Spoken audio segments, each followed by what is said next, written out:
Sir, what you brought into our office today? I'm here to do a business deal. I want to do a hostile takeover company where they're not maximizing the value of the stock. Sir, what's your education? I have a BS in mechanical engineering from Oklahoma State for 4 years. I scored 93% of GMAT and earned a Master of Science in Management from Purdue Krannert in 1985. In 1983, when I enrolled, it was #4 public top school in the country in Barron's Guide to Business Schools and #3 in Fortune magazine. And I earned a high school diploma at Shawnee Mission South right here in the Kansas City area in 1979, where I was a Kansas Scholar based on my ACT test score of top 96% in the country, and I was top 98% in the country in math. Your degrees don't matter. What are your degrees then, boy? I don't have to answer your questions. Get out of this office now. I own Merrill Lynch. I'm a stock owner, and if you don't get out of here, I'm calling the cops. See, that's a typical interview I go through. Where's my 100 billion Merrill Lynch? I like the board of directors of Merrill Lynch. I like to have a list of every person who served on the board of directors of Merrill Lynch since 1979 when I graduated high school and since 1985 when I got my master's. Merrill Lynch is now owned by Bank of America. I'd like the resume of every member of the board of directors of Bank of America.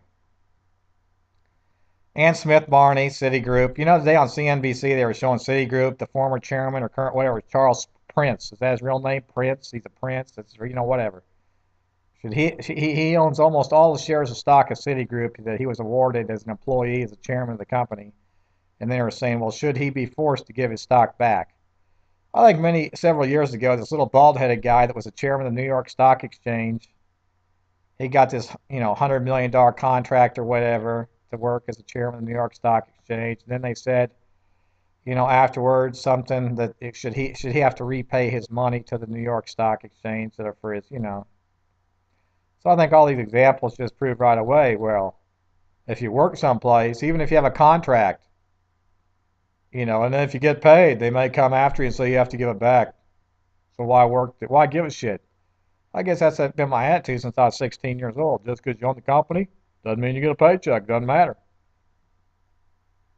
Some people do things in this world. You've never done a damn thing in your life. Well, I did everything it took, and I got my degree in mechanical engineering at Oklahoma State in 4 years. Did everything it took to do it. With all the fraud that went on, transcript fraud, so what's your point?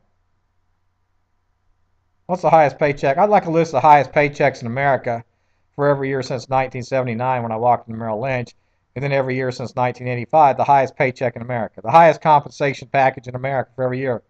And I like to know everything about the individuals on that list. Everything. The real, not the bullshit, fake, fraudulent stuff, the real stuff, if it exists, if you could really get the real stuff without the fraud, because who knows where you could get it, period or not. You know, history recalls. Wait a second, my house alarm buzzer's going off, so I'm gonna have to stop this.